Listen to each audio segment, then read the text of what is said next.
일본 남자는 그런 모팅 그런 게 없어요. 아무래도 매너가 한국 분들이 졌잖아요. 일본 정부가 유례없는 비상대책회의를 열었습니다. 여성들의 집단 이탈에 갈수록 속도가 붙고 있습니다. 이대로 두면 일본의 절반이 사라집니다. 일본의 엘리트 여성들이 한국 남성과의 결혼을 택하며 줄줄이 일본을 떠나고 있습니다. 이 충격적인 대세의 실체를 파헤치려 한국행 비행기에 오른 일본 방송국 PD가 있었습니다. 솔직히 납득이 안 가요. 도대체 뭐가 그렇게 다르다는 거죠. 그녀가 서울에서 일주일간 직접 겪고 카메라에 담은 영상이 공개되자 일본 열도가 발칵 뒤집혔습니다. 공개 단 사흘 만에 조회수 5천만을 넘어섰고 일본 여성들의 댓글이 폭발적으로 쏟아졌습니다. 이제야 알 것 같다. 나도 지금 당장 한국 가야지. 과연 그녀가 한국에서 마주한 놀라운 진실은 무엇이었을까요? 지금 바로 공개합니다. 제 손에는 한국 남성과 결혼해 서울로 이주한 일본 여성들의 명단이 들려 있었습니다.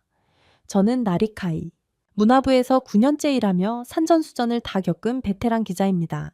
한류에 세뇌당한 불쌍한 여자들을 낱낱이 파헤쳐 오카다 국장의 지시를 받고 리스트를 훑어보던 제 시선이 한 곳에 차갑게 얼어붙었습니다.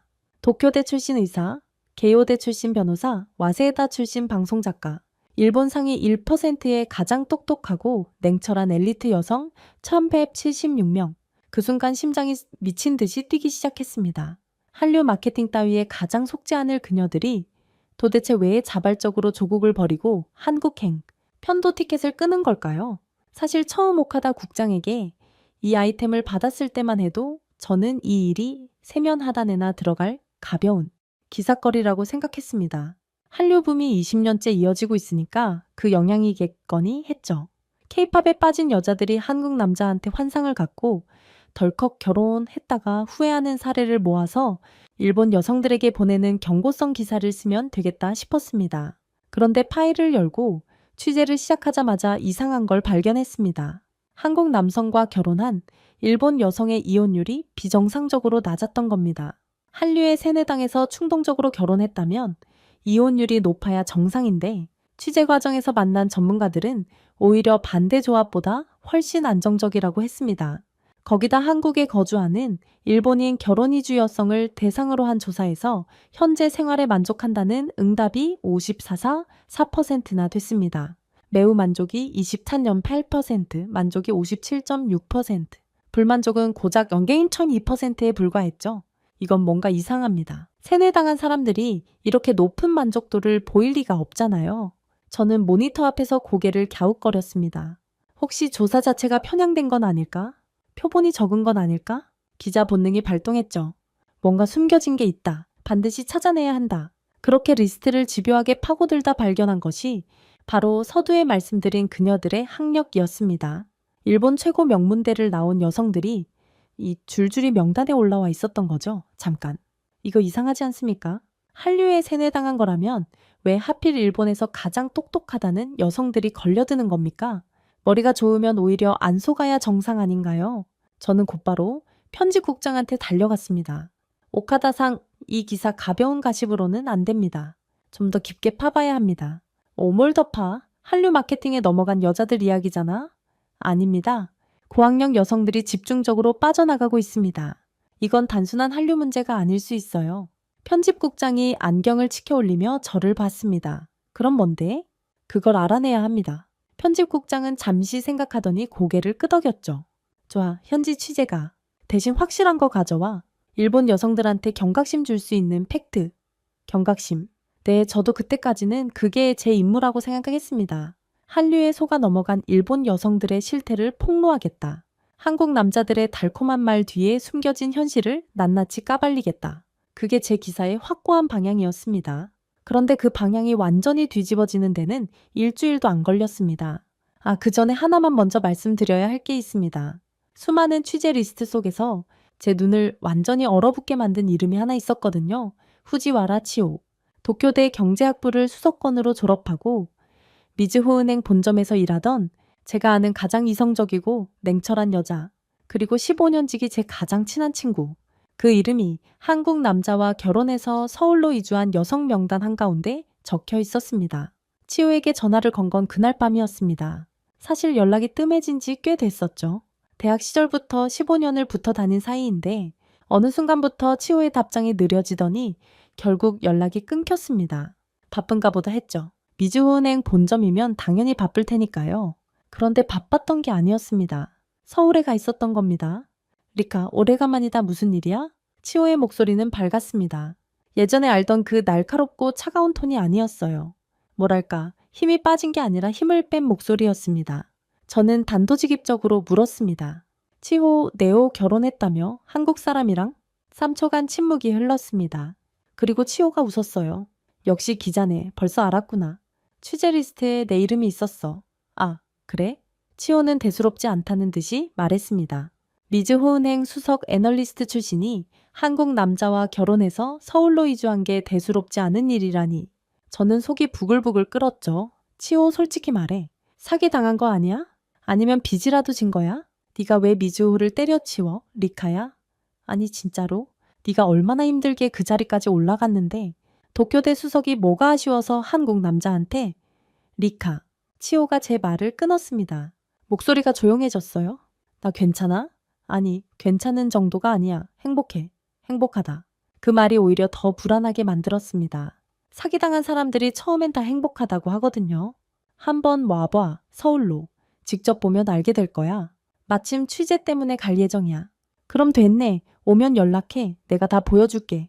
전화를 끊고 나서 한참을 멍하니 앉아 있었습니다. 취재 리스트의 다른 이름들은 그냥 통계 속 숫자였어요. 하지만 후지와라 치호는 달랐습니다. 같이 시험 공부하고 같이 취업 준비하고 같이 술 마시며 울었던 사람이니까요. 치호를 서울에서 직접 만난 건 제가 인천공항에 도착하고 3일째 되는 날이었습니다. 그 사이에 있었던 일들은 뒤에 말씀드리겠습니다. 먼저 치호 이야기부터 끝내야 하니까요. 약속 장소는 성수동의 작은 카페였습니다. 들어서는 순간 치호를 못 알아볼 뻔했어요. 명품 정장 대신 편한 린넨 셔츠, 풀 메이크업 대신 선크림만 바른 맨 얼굴. 미즈호은행 시절 매일 아침 1시간씩 걸려 완성하던 그 칼 같은 외모가 사라져 있었습니다. 그런데 이상하게 10살은 어려 보였어요. 리카 여기야? 치호가 손을 흔들었습니다. 옆에 남자가 앉아 있었죠. 이 사람이 세하야, 윤세하. 한국인 남편이었습니다. 첫인상은 솔직히 실망스러웠어요. 키는 보통이고 얼굴도 평범하고 옷차림도 수수했습니다. 도쿄에서 치호한테 줄 서던 엘리트 남성들과는 비교가 안 됐죠. 안녕하세요, 나리카이상. 치호한테 정말 많이 들었습니다. 일본어가 꽤 유창했습니다. 악수하는 손이 따뜻하고 두꺼웠어요. 사무직 손이 아니라 뭔가 만지는 사람의 손이었죠. 나중에 알았는데 주말마다 요리를 해서 그렇다더군요. 저는 바로 본론으로 들어갔습니다. 기자니까요. 치호, 왜 미주호를 그만뒀어? 치호가 커피잔을 내려놓았습니다. 그리고 저를 똑바로 봤어요. 리카, 너 입사하고 첫 회식 기억나? 갑자기 무슨 회식 이야기인가 싶었죠. 나베 먹었을 때 말이야. 신입이니까 요리 덜어주는 거 당연히 내가 했잖아. 그때 선배가 뭐라고 했는지 기억해? 기억났습니다. 잊을 수가 없었죠. 치호상, 여자력이 좀 부족하네. 나베 건더기를 덜어주는 타이밍이 늦었다고. 국물을 떠주는 순서가 틀렸다고. 여자력이 부족하다고. 도쿄대 경제학부 수석이 이 회식 자리에서 들은 첫 번째 평가가 그거였습니다. 그날 화장실에서 울었어. 기억나지? 기억났습니다. 제가 화장실까지 따라가서 등을 두드려줬으니까요. 근데 리카야, 그게 끝이 아니었어. 치호의 눈빛이 단단해졌습니다. 미주에서 7년 일했어. 실적은 항상 상위 5%였고 그런데 나한테 맡겨진 역할이 뭐였는지 알아? 회의 전에 차 준비하기. 거래처 접대할 때 옆에 앉아서 술 따르기. 남자 상사들 일정 관리해주기. 도쿄대 수석 나온 여자한테 시킨 일이 그거야. 저는 반박하려다가 멈췄습니다. 왜냐면 저도 알고 있었거든요. 아사히 신문에서도 다르지 않았으니까요. 신입 여기자가 하는 일 중 절반은 취재가 아니라 선배들 커피 사오기, 회식 자리 예약하기, 손님 올 때 차 나오기였습니다. 세아 씨는 달라. 치호가 남편을 봤습니다. 윤세아 씨가 멋쩍게 웃었죠. 이 사람은 나한테 차를 타라고 한 적이 한 번도 없어. 오히려 매일 아침 자기가 커피를 내려서 내 책상에 갖다 놔. 그게 뭐가 대단한 건데? 제 말에 치호가 고개를 저었습니다. 리카, 그게 대단한 거야. 적어도 우리한테는. 세아 씨가 조용히 말을 보탰습니다. 저는 치호가 도쿄대 나온 게 멋있다고 생각했어요. 일본에서는 그게 부담이 됐다는 게 이해가 안 됐죠. 일본 남자들은 나보다 학력 낮은 여자를 원했어. 나보다 연봉 낮은 여자를, 나보다 조용한 여자를. 나는 전부 다 해당이 안 됐지. 치호가 쓰게 웃었습니다. 여기서는 그냥 치호야. 도쿄대 출신 엘리트 은행원이 아니라 그냥 치호. 그게 얼마나 편한지 몰라. 카페를 나서면서 치호가 제 팔을 잡았습니다.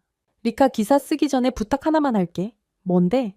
내일 시장 같이 가자. 그리고 모레는 세아 씨 어머니도 만나보고 일주일만 여기서 살아봐. 그러면 네가 왜 이런 선택을 했는지 기사 안 써도 알게 될 거야.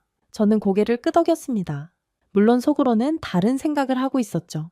좋아, 일주일이면 충분해. 이 행복한 척하는 가면 뒤에 뭐가 있는지 반드시 찾아내겠어. 그런데 그때는 정말 몰랐습니다. 가면을 쓰고 있는 건 치호가 아니라 저였다는 걸. 인천공항에 내린 건 치호를 만나기 3일 전이었습니다. 비행기 안에서 저는 취재 노트를 펼쳐놓고 있었죠. 한국 남성의 문제점, 국제 결혼의 함정, 문화 차이로 인한 갈등. 제가 쓸 기사의 뼈대를 미리 짜두고 있었습니다. 결론은 이미 정해져 있었어요. 한류에 속은 일본 여성들의 후회담을 모아서 경고 기사를 쓴다. 단순하고 명쾌한 구조였죠. 인천공항에 도착한 건 오후 4시쯤이었습니다. 입국 심사를 마치고 수화물을 찾으려는데 문제가 생겼어요. 캐리어 바퀴가 하나 빠져버린 겁니다. 아사히 신문 취재비로 산 싸구려 캐리어의 한계였죠. 한쪽 바퀴가 없으니 끌 수가 없었습니다. 들고 가자니 20kg가 넘고 끌고 가자니 바닥에 긁히는 소리가 공항 전체에 울려 퍼졌습니다. 한참 씨름하고 있는데 갑자기 옆에서 손이 뻗어왔습니다. 들어드릴게요. 20대 후반쯤 되어 보이는 한국 남자였습니다. 정장을 입고 있었는데 출장에서 돌아오는 길인 것 같았죠. 제가 미처 거절하기도 전에 캐리어를 번쩍 들어 올렸습니다.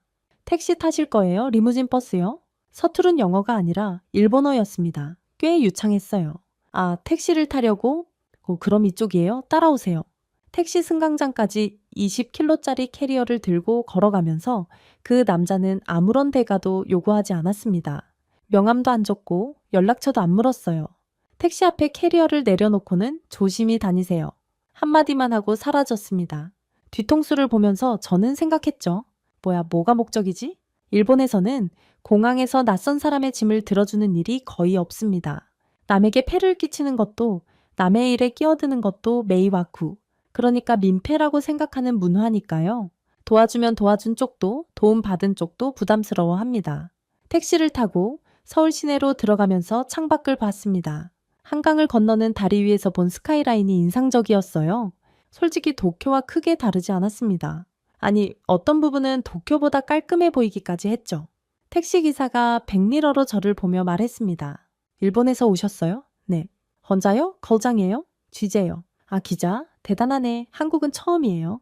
일본 택시에서 기사가 손님한테 이런 식으로 말을 거는 건 상상할 수 없는 일입니다. 일본 택시는 조용한 게 미덕이거든요. 기사와 승객 사이에 투명한 벽이 있는 것처럼 각자의 영역을 침범하지 않죠. 그런데 이 기사는 달랐습니다.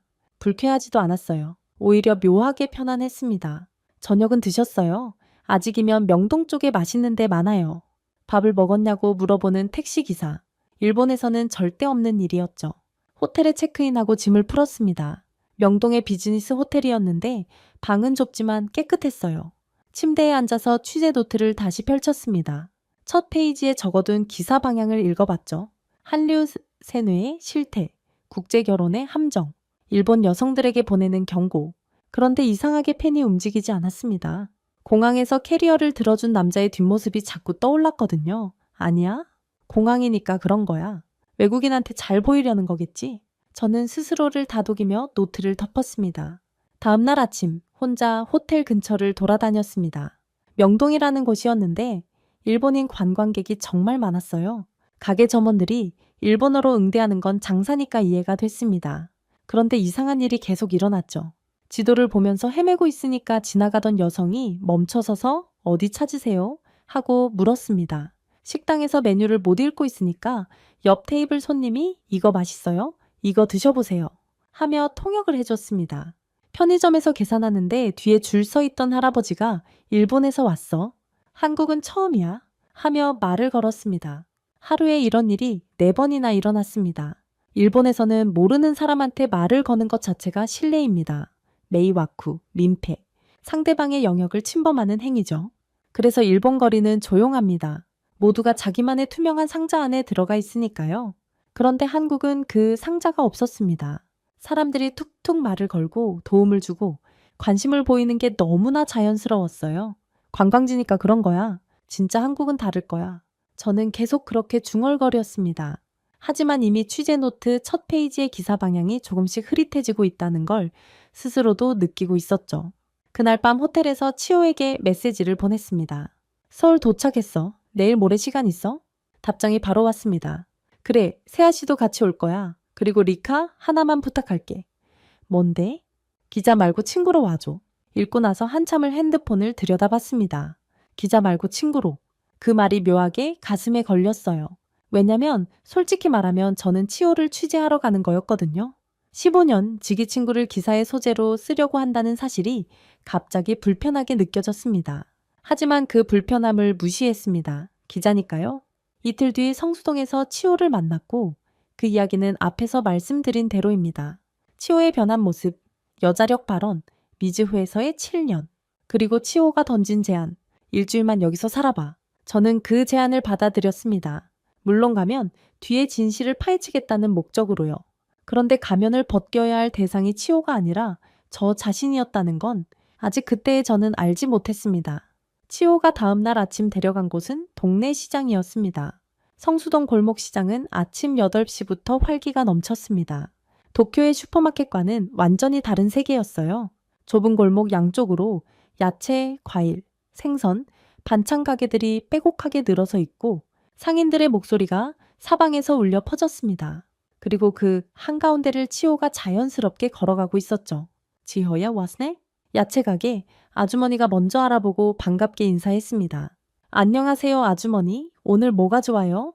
오늘 깨씹이 좋아. 세아씨 깨씹 좋아하잖아. 이거 가져가. 치호가 능숙하게 한국어로 대화하는 모습에 저는 입이 벌어졌습니다. 1년 전까지만 해도 한국어를 한마디도 못하던 친구가 시장 아주머니랑 깨씹 이야기를 하고 있다니. 이 친구는 일본에서 온 제 가장 친한 친구예요. 어머, 일본에서 멀리서 왔네. 이거 먹어봐. 아주머니가 갑자기 귤을 3개나 제 손에 쥐어줬습니다. 아, 아니에요. 괜찮아요? 괜찮긴 뭐가 괜찮아. 먹어. 맛있어. 거절할 틈이 없었습니다. 귤을 받아들고 멍하니 서 있는 저를 치호가 웃으며 끌고 갔죠. 다음은 반찬 가게였습니다. 50대쯤 되어 보이는 사장님이 치호를 보자마자 냉장고에서 뭔가를 꺼냈어요.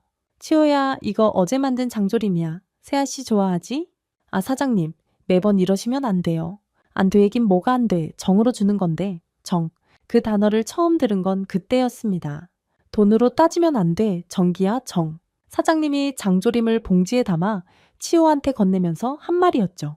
저는 옆에서 가만히 지켜봤습니다. 일본에서는 상상할 수 없는 광경이었어요. 가게에서 물건을 공짜로 주는 것도, 그걸 당연하다는 듯이 받는 것도요. 일본에서는 모든 거래가 정확합니다. 100엔짜리를 사면 100엔을 내고 거스름 돈이 1엔이라도 남으면 반드시 돌려줍니다. 주고받는 것이 명확하고 계산이 깔끔한 게 미덕이죠. 공짜로 뭔가를 주면 오히려 부담스러워합니다. 나중에 뭔가를 돌려줘야 한다는 부채의식이 생기니까요. 그런데 여기서는 달랐습니다. 주는 사람도 받는 사람도 부담이 없어 보였어요. 시장을 더 돌아다니는 동안 비슷한 일이 계속됐습니다. 과일 가게에서는 사과를 하나 더 넣어줬고, 두부 가게에서는 맛보라며 순두부를 한 숟갈 떠줬고, 김밥 가게 할머니는 저를 보더니 대뜸 이렇게 물었습니다. 아침 먹었어? 네, 먹었어요. 사실 안 먹었습니다. 호텔에서 커피만 한 잔 마시고 나왔거든요. 그런데 할머니가 제 표정을 읽었나 봅니다. 거짓말, 눈이 허기진 눈이야. 잠깐 앉아봐. 할머니는 저를 가게 안으로 끌고 들어가더니 5분 만에 김밥 2줄을 만들어냈습니다. 호일에 싸서 제 손에 쥐어주며 말했죠. 먹어. 젊은 애가 아침을 걸으면 안 돼. 하메연이 얼마예요? 돈은 무슨 돈? 치호 친구면 우리 손님이야. 저는 당황해서 치호를 봤습니다. 치호는 웃으면서 고개를 끄덕였어요. 감사히 받아, 리카. 할머니 마음이야. 김밥을 받아 들고 시장을 나오면서 양손 가득 짐을 들고 있는 제 모습이 우스웠습니다. 귤, 장조림, 깨씹, 김밥. 한 푼도 안 내고 받은 것들이었죠. 치호, 이 사람들이 왜 이렇게 잘해줘? 처음엔 나도 그게 제일 궁금했어. 뭔가 대가를 바라는 건 아닐까? 나중에 뭔가를 요구하는 건 아닐까? 그런데 아니더라. 그럼 뭔데? 정기야, 한국 사람들은 정으로 관계를 맺어. 계산하지 않아. 계산하지 않는다. 그 말이 기자인 저한테는 가장 이해하기 어려운 개념이었습니다. 기자는 모든 걸 계산하거든요. 팩트를 계산하고 영향력을 계산하고 기사의 각도를 계산하죠. 시장에서 나와 치오의 오피스텔로 향했습니다. 20평 남짓한 원룸이었어요. 미즈호은행 시절 도쿄 미나토구의 고급 맨션에 살던 치오가 이런 곳에서 산다는 게 아직도 믿기지 않았죠. 그런데 안에 들어서니 이상하게 따뜻했습니다. 넓어서가 아니라 곳곳에 사람의 손길이 느껴져서요. 창가에 놓인 화분들, 벽에 붙은 사진들, 작은 식탁 위에 놓인 메모. 이건 뭐야? 냉장고에 붙어있는 포스트잇을 가리켰습니다. 한글로 뭔가 적혀 있었어요. 아, 세아 씨가 아침에 출근하면서 붙이고 간 거야? 뭐라고 적혀 있는데? 치오가 살짝 얼굴을 붉히며 말했습니다. 오늘도 사랑해. 저녁에 뭐 먹고 싶어? 저는 포스트잇을 한참 들여다봤습니다. 한글을 못 읽으니까 그냥 글씨체만 봤는데 삐뚤빼뚤한 글씨가 오히려 진심처럼 느껴졌어요. 매일 이래? 응. 출근할 때마다 메모 하나씩 붙이고 가. 처음엔 소름 돋았어. 소름? 일본에서는 사랑한다는 말 자체가 부자연스럽잖아. 아이시테루. 평생 한 번 할까 말까 한 말을 이 사람은 매일 아침 포스트잇에 적어. 처음에는 어색해서 미칠 것 같았는데 지금은 이게 없으면 하루가 불안해. 아이시테루. 사랑한다는 뜻의 일본어. 일본 사람들이 실생활에서 거의 쓰지 않는 말입니다. 부모님한테도 안 합니다. 통화 끝에 사랑해 하는 문화 자체가 일본에는 없어요. 좋아한다는 뜻의 스키데스 정도가 최대치죠. 그런데 한국에서는 매일 사랑한다고 말하는 게 자연스러운 거라니. 리카네오 마지막으로 누군가한테 사랑한다는 말 들어본 게 언제야? 치오의 갑작스러운 질문에 저는 말문이 막혔습니다. 기억이 안 났거든요. 부모님한테도 들어본 적 없고 전 남자친구한테도 들어본 기억이 없었습니다. 나도 그랬어. 34해 동안 한 번도 못 들었어. 그런데 세아 씨는 매일 해줘. 매일? 치오가 창밖을 보며 말을 이었습니다. 처음엔 가볍게 느껴졌어. 매일 하니까 진심이 아닌 것 같기도 하고 근데 아니더라. 매일 하는데도 매번 눈을 보고 말하거든. 그게 진심이야. 저는 아무 말도 하지 못했습니다. 기자로서 날카로운 질문을 던져야 했는데 이상하게 목이 막혔어요. 치오가 커피를 내려주면서 말했습니다. 미즈호 시절에는 늘 편의점 커피를 마시던 치오가 직접 원두를 갈아서 내려주는 모습이 낯설었죠. 리카 니언 행복해? 갑작스러운 질문이었습니다. 글쎄, 일도 잘 되고 있고 건강하고 그게 아니라 진짜 행복하냐고? 저는 대답할 수 없었습니다. 마지막으로 행복하다고 느낀 게 언제인지 기억이 나지 않았으니까요. 치오가 조용히 웃었습니다. 나는 행복해. 매일 아침 눈 뜨는 게 좋아. 오늘은 시장에서 뭘 살까? 세아 씨가 뭘 먹고 싶어 할까? 저녁에 어떤 이야기를 나눌까? 그런 생각만으로도 하루가 기대돼. 도쿄대 수석이 시장 장보기에 행복을 느끼고 있었습니다. 커리어를 다 내려놓고 20평 원룸에서 포스트잇 메모에 웃고 있었습니다. 미친 거 아닐까 싶었어요. 근데 한편으로는 부러웠습니다. 저는 아사히 신문 9년차 기자인데 아침에 눈 뜨는 게 기대된 적이 한 번도 없었거든요. 치오의 핸드폰이 울렸습니다. 응? 세아 씨. 응, 친구랑 같이 있어. 괜찮아. 그럼 저녁에 봐. 나도 사랑해. 전화를 끊고 돌아온 치오의 볼이 발그레했습니다. 나도 사랑해. 일본어가 아니라 한국어로 말한 그 세 글자가 이상하게 제 귀에 박혔습니다. 치오가 34살 인생에서 한 번도 하지 못했던 말을 이제는 전화 끊기 전에 자연스럽게 하고 있었습니다. 내일 세아 씨 어머니 집에 갈 건데 같이 갈래? 한국 시댁이 어떤 곳인지 직접 보면 좋을 것 같아서. 시댁? 일본에서 시댁은 전쟁터입니다. 며느리가 가장 긴장하는 장소이고 가장 완벽해야 하는 공간이죠. 한국도 비슷하지 않을까 생각했습니다. 오히려 한국이 더 심할 수도 있겠다 싶었어요. 좋아, 시댁을 보면 진짜가 드러날 거야. 시어머니 앞에서까지 행복한 척할 수는 없을 테니까. 저는 흔쾌히 고개를 끄덕였습니다. 물론 속으로는 날카로운 취재 본능을 세우고 있었죠. 그런데 다음 날 시어머니의 첫마디를 듣는 순간 제 예상은 완전히 빗나갔습니다. 어머, 이게 누구야? 치오 친구, 어서 와, 어서 와. 밥은 먹었어? 현관문을 여는 순간 쏟아진 말이었습니다. 윤세아 씨의 어머니는 60대 초반쯤 되어 보이는 분이었어요. 앞치마를 두르고 계셨는데 손에 국자를 든 채로 달려 나오셨죠. 저를 보자마자 두 손을 꼭 잡으셨습니다. 아이고, 일본에서 왔다며? 멀리서 왔는데 피곤하지. 들어와, 빨리 들어와. 일본에서 시어머니 집에 가면 현관에서 인사부터 합니다. 고개를 90도로 숙이고 정중하게 자기소개를 하죠. 시어머니는 약간 거리를 두고 며느리를 평가하듯 바라봅니다. 긴장감이 도는 게 당연한 상황이에요. 그런데 이 집은 달랐습니다. 인사를 하려고 고개를 숙이는데 어머니가 제 등을 토닥토닥 두드리셨어요. 인사는 됐고 빨리 와서 앉아. 국이 식겠다. 거실에 들어서니 식탁에 음식이 가득 차려져 있었습니다. 된장찌개, 불고기, 잡채, 나물, 김치. 반찬만 10가지가 넘었어요. 그리고 그 음식을 나르고 있는 사람이 시아버지였습니다. 윤세아 씨의 아버지는 앞치마를 두르고 부엌과 식탁을 오가고 있었어요. 된장찌개를 끓인 것도 아버지였고 상을 차린 것도 아버지였습니다. 아버님도 요리를 하세요. 저도 모르게 질문이 나왔습니다. 일본에서는 60대 남성이 앞치마를 두르고 요리하는 모습을 볼 일이 거의 없거든요. 아버지가 웃으면서 대답하셨습니다. 당연하지. 마누라가 일할 때 내가 안 하면 누가 해. 우리 집은 원래 이래. 당연하지. 그 말이 귀에 꽂혔습니다. 당연하다는 듯이 말씀하셨거든요. 나중에 알게 된 건데 OECD 통계에 따르면 일본 남성의 하루 무급 가산 노동 시간은 40일뿐입니다. 선진국 중에서 거의 꼴찌 수준이에요. 일본 여성은 남성보다 하루에 3시간 이상 더 집안일을 합니다. 맞벌이를 해도요.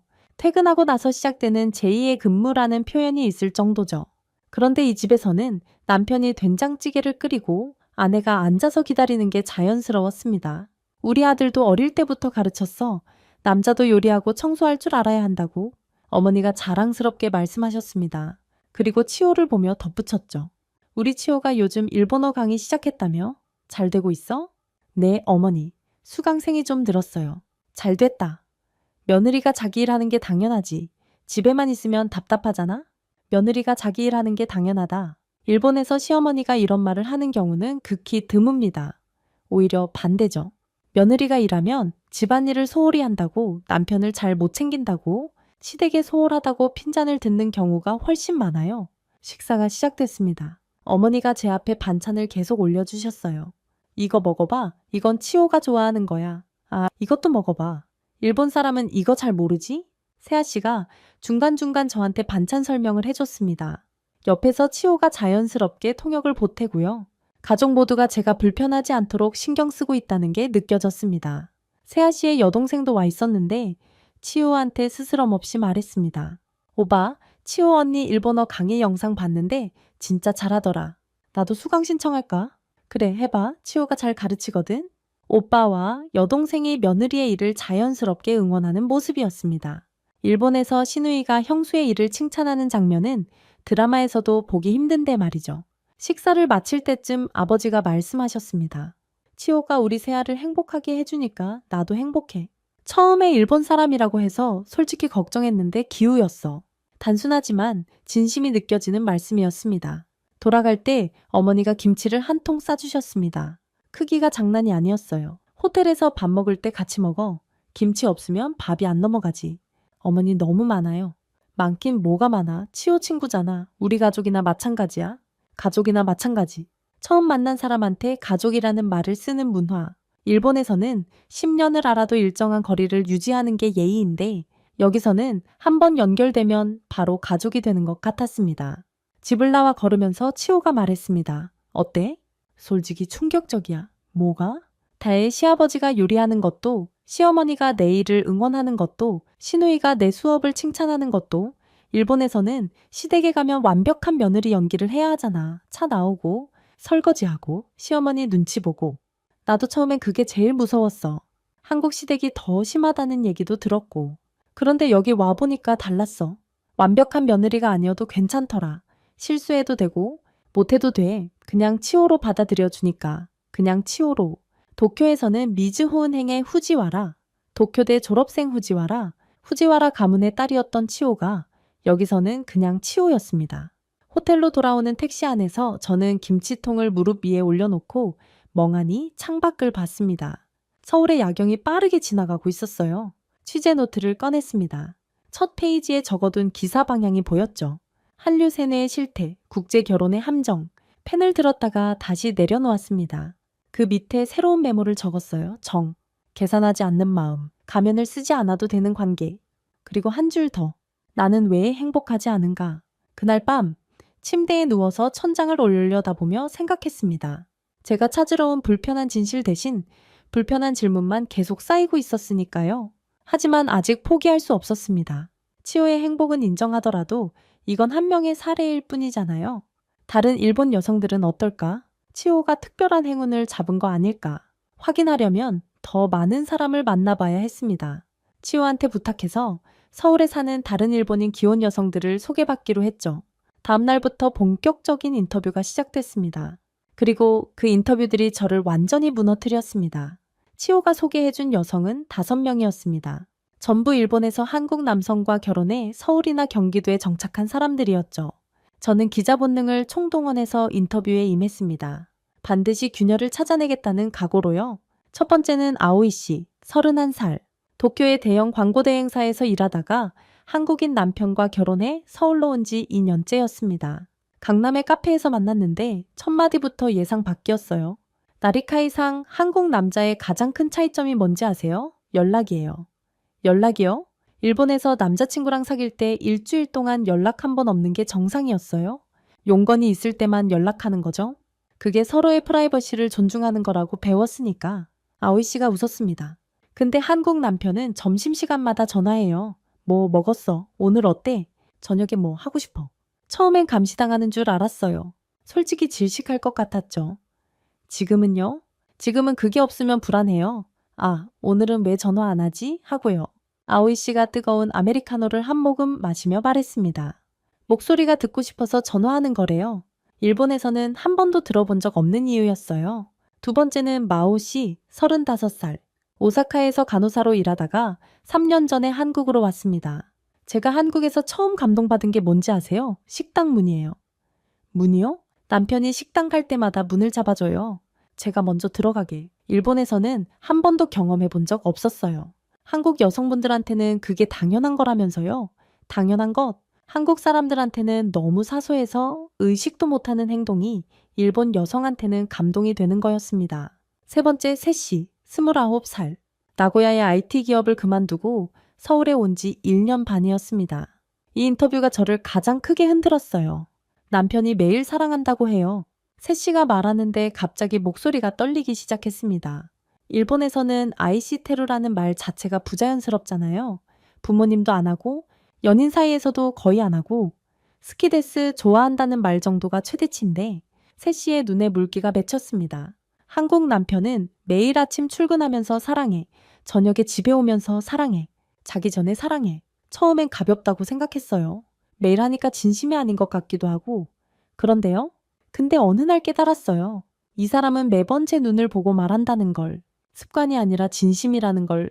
세씨가 결국 울었습니다. 저는 녹음기를 들고 가만히 앉아 있었어요. 기자로서 질문을 이어가야 하는데 목이 막혀서 아무 말도 못했습니다. 나리카이상, 저는 29해 동안 한 번도 사랑한다는 말을 들어본 적이 없었어요. 부모님한테도요. 그게 당연한 줄 알았어요. 사랑은 말로 하는 게 아니라 태도로 보여주는 거라고 배웠으니까. 세씨가 눈물을 닦으며 말했습니다.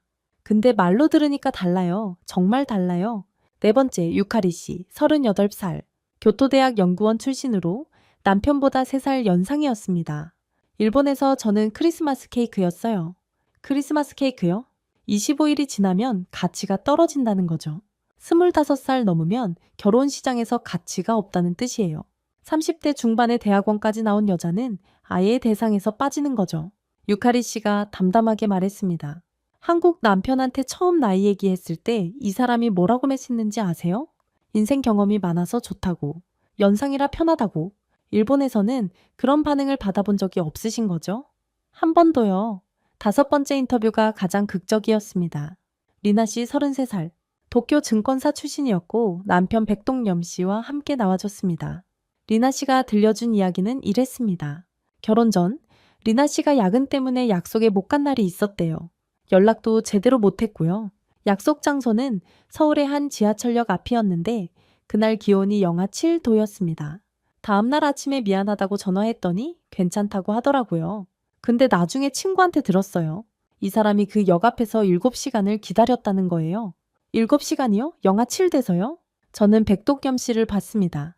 그가 멋쩍게 웃으며 말했어요. 전화하면 리나가 미안해할까 봐요.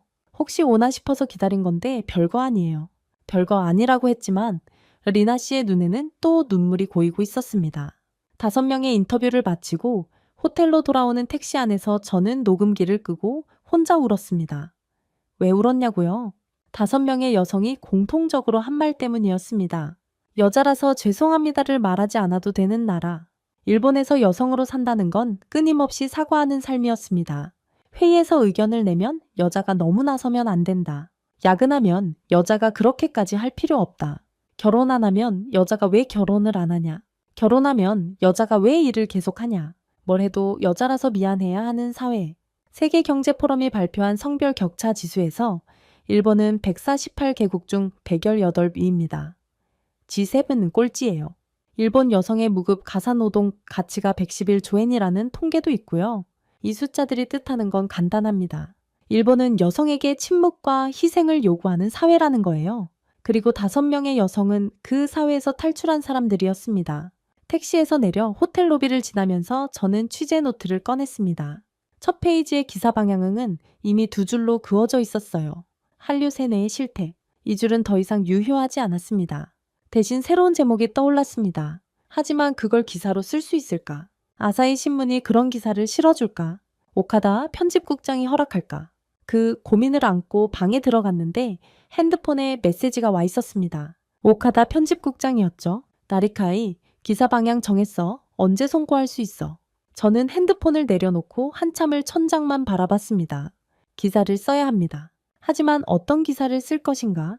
편집국장이 원하는 기사를 쓸 것인가? 제가 본 진실을 쓸 것인가? 그리고 그보다 더 근본적인 질문이 있었습니다. 이 여성들의 이야기를 취재하면서 계속 떠오르는 질문. 제 자신에 대한 질문이었죠. 그날 밤 호텔 책상 위에 취재 자료를 전부 펼쳐놓았습니다. 녹음 파일 5개, 인터뷰 메모 47페이지, 통계 자료 프린트물, 시장에서 받은 영수증들, 그리고 시어머니가 싸주신 김치통. 자료를 정리하면서 숫자들을 다시 들여다봤습니다. 세계경제포럼 성별 격차 지수, 일본 118위, G7 꼴찌. 일본 여성의 무급 노동, 가치 111조엔. 일본 남성의 하루 가사 노동 시간 41분. 한국 거주 일본인 결혼 이주 여성의 생활 만족도 64.4%. 숫자는 명확했습니다. 기사를 쓰기에 충분한 팩트였어요. 하지만 숫자가 설명하지 못하는 게 있었습니다. 새씨가 사랑한다는 말을 들으며 흘린 눈물, 시장 할머니가 김밥을 말아주던 손, 시아버지가 앞치마를 두르고 된장찌개를 끓이던 뒷모습, 영아칠 돼서 7시간을 기다린 남자의 멋쩍은 웃음. 이런 것들은 통계에 나오지 않습니다. 취재 노트 마지막 페이지에 치호가 했던 말이 적혀 있었습니다. 리카, 넌 행복해? 그 질문이 자꾸 머릿속을 맴돌았어요. 그리고 그 질문 아래로 제 기억이 줄줄이 풀려 나왔습니다. 아사히 신문에 입사한 건 26살 때였습니다. 문화부 배치를 받고 처음 출근한 날, 선배가 제일 먼저 알려준 건 기사 쓰는 법이 아니었어요. 나리카이, 부장님 커피는 블랙이야. 차장님은 카페라테. 아침 9시까지 갖다 놓으면 돼. 커피 주문을 외웠습니다. 회의 전에 차를 준비하고 회식 자리를 예약하고 거래처가 오면 접수 데스크에서 맞이하는 게 신입 여기자의 일이었어요. 처음엔 이 일을 제기하지 않았습니다. 신입이니까 당연한 거라고 생각했죠. 하지만 1년이 지나고 2년이 지나도 커피 담당은 바뀌지 않았어요. 남자 후배가 들어와도 커피를 시키는 건 저였습니다. 3년차 때 용기를 내서 부장한테 말했어요. 저도 현장 취재를 나가고 싶습니다. 부장이 웃으면서 대답했죠. 나리카이, 여자 기자가 너무 나서면 소스가 불편해. 뒷받침을 잘해야 좋은 기자가 되는 거야. 뒷받침. 나베 회식에서 건더기를 덜어주는 것도 뒷받침. 부장님 커피를 갖다 놓는 것도 뒷받침. 목소리를 낮추는 것도 뒷받침. 일본 사회에서 여자에게 요구하는 건 항상 뒷받침이었습니다. 그 기억이 떠오르자 갑자기 가슴이 답답해졌어요. 인터뷰했던 5명의 얼굴이 겹쳐 보였습니다. 그 여자들도 저와 같은 사회에서 같은 답답함을 느꼈겠구나. 그래서 떠난 거구나. 그런데 나는 왜 아직 거기 있는 거지? 그 질문을 안고 잠들었고 다음날 아침 오카다 편집국장에게 전화했습니다. 오카다상, 기사 방향을 바꿔야 합니다. 전화 너머로 3초간 침묵이 흘렀습니다. 현장에서 확인한 결과 한류 세뇌 프레임은 사실과 맞지 않습니다. 고학력 여성들이 한국을 선택하는 건 한류 때문이 아니라 일본 사회의 구조적 문제 때문입니다. 나리카이, 지금 무슨 소리를 하는 거야? 일본 여성들이 도망치는 겁니다. 일본에서. 편집국장의 목소리가 차가워졌습니다. 네요, 지금 한국 홍보 기사를 쓰겠다는 거야? 아사히가 그런 기사를 실을 것 같아. 팩트를 쓰겠다는 겁니다. 성별 격차 지수 118위, 여성 무급 노동 111조엔. 이 숫자를 외면하고 한류 세뇌 기사를 쓰면 그건 저널리즘이 아닙니다. 그 기사 쓰면 너 여기서 끝이야. 알아? 알고 있습니다. 그래도 쓸 거야? 네. 전화를 끊고 나서 손이 떨렸습니다. 9년차 기자의 커리어를 걸었으니까요. 하지만 이상하게 후회는 없었어요. 오히려 해방감이 밀려왔습니다. 처음으로 뒷받침이 아니라 제 목소리를 낸 기분이었거든요. 기사를 쓰기 시작했습니다. 제목은 이랬습니다. 결혼 난민 여성들의 탈출구. 한류에 속은 여자들이 아니라 일본 사회에서 탈출한 여자들의 이야기. 편집국장이 원하는 기사와는 정반대의 방향이었죠. 3일 동안 호텔에 틀어박혀 원고를 썼습니다. 5명의 인터뷰를 정리하고 통계를 배치하고 치호의 이야기를 중심축으로 엮었어요. 마지막에 제 취재 노트에 메모를 그대로 옮겼습니다. 나는 왜 행복하지 않은가? 기사를 완성하고 편집국으로 송고했습니다. 예상대로 게재는 보류됐어요. 오카다 편집국장이 직접 전화를 걸어왔죠. 나리카이, 마지막으로 기회를 줄게. 기사 방향을 바꿔. 그러면 없던 일로 해줄게. 바꾸지 않겠습니다. 그럼 너는 더 이상 아사히 기자가 아니야. 전화가 끊어졌습니다. 9년이었습니다. 26에 입사해서 35까지. 커피를 타고 회식 자리를 예약하고 뒷받침을 하며 버텨온 9년이 끝났습니다. 그런데 이상했어요. 슬프지 않았습니다. 전화를 끊고 호텔 창문 너머 서울의 야경을 바라보는데 가슴 한가운데서 뭔가가 풀리는 느낌이었습니다. 마치 오래 묶여있던 밧줄이 끊어진 것 같았어요. 핸드폰을 들어 치호에게 메시지를 보냈습니다. 지호야, 나 아사히 잘렸어. 30초 만에 답장이 왔습니다. 알아, 그럴 줄 알았어. 저녁 먹었어? 안 먹었으면 우리 집으로 와. 그 메시지를 읽으면서 웃었습니다. 해고 통보를 받은 직후인데 웃음이 나왔어요. 치호의 집으로 가는 택시 안에서 생각했습니다. 기사는 아사히에 실리지 않을 겁니다. 하지만 쓰지 않을 수는 없었어요. 이 이야기는 세상에 나와야 했습니다. 어떻게? 그건 아직 모르겠지만 방법은 있을 거라고 믿었습니다. 그런데 사실 그때까지도 저는 가장 중요한 이야기를 하지 않고 있었습니다. 제가 왜 이 기사에 이렇게까지 매달리는지, 편집국장의 협박에도 꺾이지 않는 진짜 이유를 아직 말하지 않았거든요. 그건 취재 때문만이 아니었습니다. 이 이야기가 남의 이야기가 아니었기 때문입니다. 이제 제 이야기를 할 차례입니다. 사실 저는 이미 도쿄를 탈출한 여자입니다. 취재하러 서울에 온 게 아니에요. 저는 이미 서울에 살고 있었습니다. 처음부터 거짓말을 한 건 아닙니다. 순서가 좀 복잡해요. 아사히 신문에서 9년간 기자로 일한 것도 사실이고 국제결혼 취재를 의뢰받은 것도 사실입니다. 다만 그 취재를 시작하기 훨씬 전에 저는 이미 한국을 알고 있었습니다. 한일 문화 교류 행사를 취재하러 서울에 처음 온 게 몇 년 전이었어요. 3박 4일짜리 출장이었죠. 취재를 마치고 마지막 날 저녁, 이태원의 작은 배에 혼자 앉아 있었습니다. 도쿄로 돌아가기 전에 맥주 한 잔만 마시려고 들른 거였어요. 옆자리에 한국 남자가 앉아 있었습니다. 제가 일본어로 전화하는 걸 듣더니 말을 걸었어요. 힘들어 보이시네요. 그게 첫 마디였습니다. 일본에서는 아무도 제게 그런 말을 한 적이 없었어요. 9년간 아사히에서 일하면서 선배도, 동료도, 친구도 제가 힘들어 보인다고 말해준 사람이 없었습니다. 일본에서는 힘든 티를 내는 것 자체가 민폐니까요. 그래서 모두가 괜찮은 척하고 모두가 괜찮은 줄 압니다. 그런데 이 사람은 처음 본 외국인의 표정을 읽었습니다. 그 배에서 2시간을 이야기했어요. 뭘 이야기했는지 정확히 기억나지 않습니다. 다만 기억나는 건 그 사람이 끝까지 들어줬다는 거예요. 끊지 않고 자기 이야기로 넘기지 않고 그냥 들어줬습니다. 도쿄로 돌아온 뒤에도 그날이 자꾸 떠올랐습니다. 식당에서 문을 잡아줬던 것, 무거운 카메라 가방을 대신 들어줬던 것, 택시 잡기 어려울까봐 같이 서서 기다려준 것, 전부 사소한 것들이었어요. 하지만 그 사소한 것들이 합쳐지니까 하나의 질문이 됐습니다. 왜 일본에서는 이런 걸 한 번도 경험하지 못했을까? 그 뒤로 서울을 몇 번 더 찾았습니다. 취재를 핑계로, 여행을 핑계로, 올 때마다 같은 걸 느꼈어요. 여기서는 제가 기자 나리카이가 아니라 그냥 나리카이였습니다. 여자라서 죄송하지 않아도 됐고, 뒷받침하지 않아도 됐고, 완벽하지 않아도 괜찮았습니다. 그리고 결국 결심했습니다. 도쿄를 떠나기로. 아사히 신문을 그만두고 서울의 프리랜서 기자로 정착했습니다. 부모님은 반대하셨어요. 친구들은 미쳤다고 했고요. 하지만 저는 알고 있었습니다. 도쿄에서 1년 더 버티면 더 단단한 가면이 굳어붙을 거라는 걸. 그 가면이 완전히 제 얼굴이 되기 전에 벗어야 했습니다. 그래서 국제결혼 취재를 의뢰해 받았을 때 제 심장이 뛰었던 겁니다. 이건 남의 이야기가 아니었어요.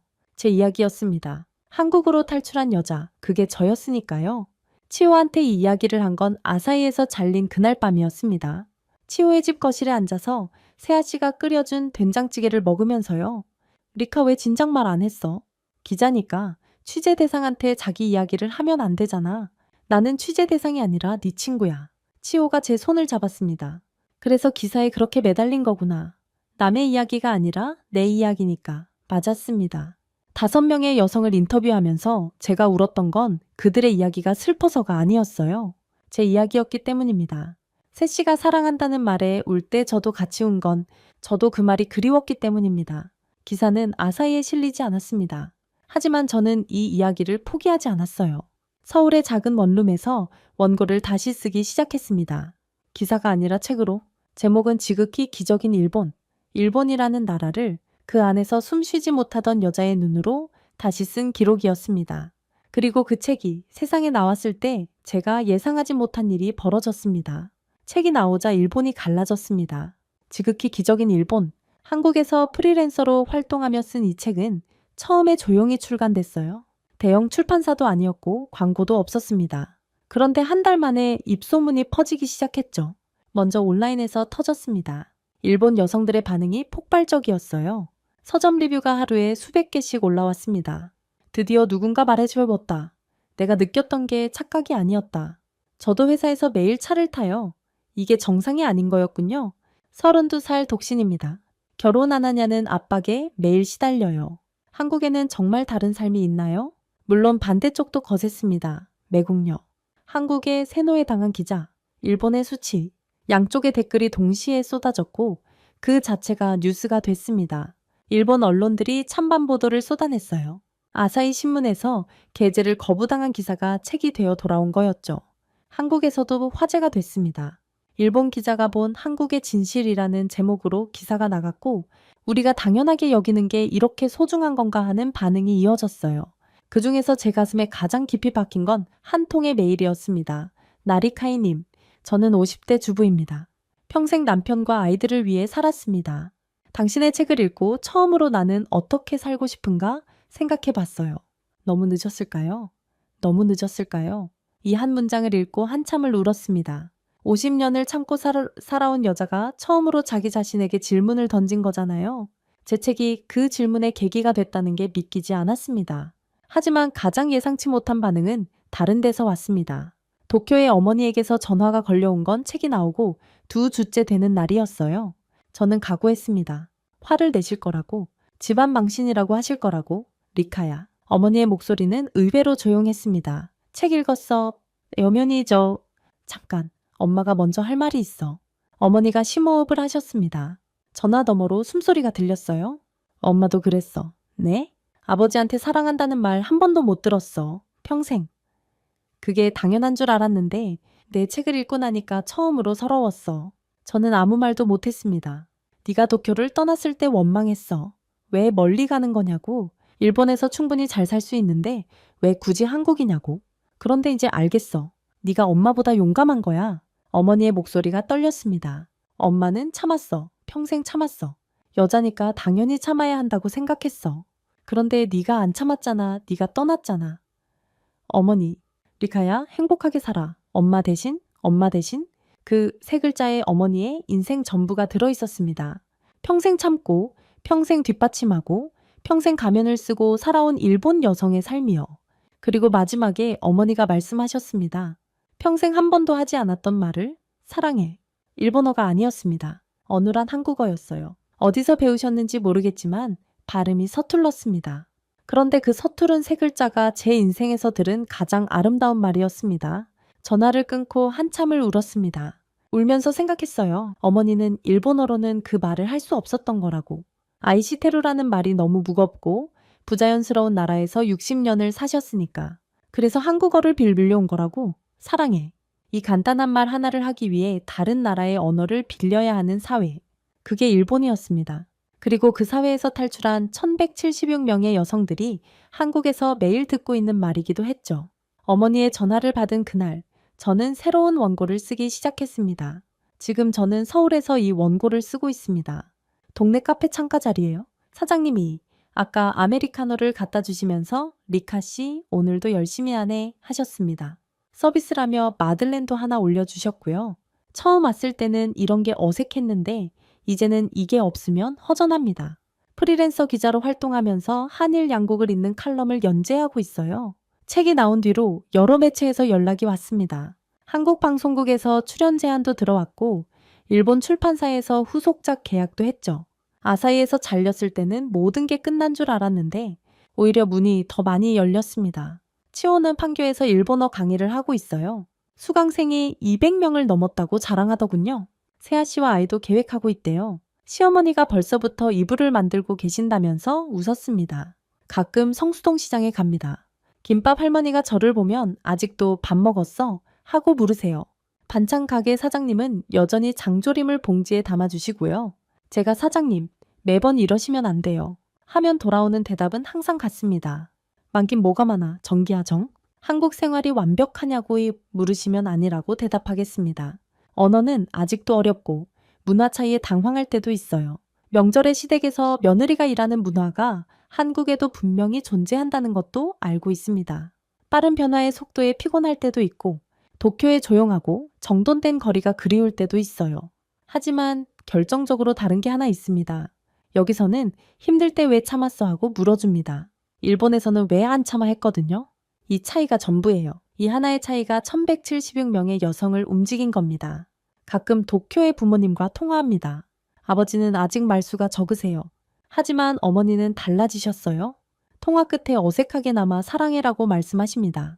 여전히 한국어로요. 일본어로는 아직 못하신대요. 그래도 괜찮습니다. 말을 꺼내셨다는 것 자체가 60년 만의 혁명이니까요. 이 원고를 마무리하면서 한 가지만 더 말씀드리겠습니다. 제가 이 이야기를 세상에 꺼낸 건 한국이 완벽한 나라라서가 아닙니다.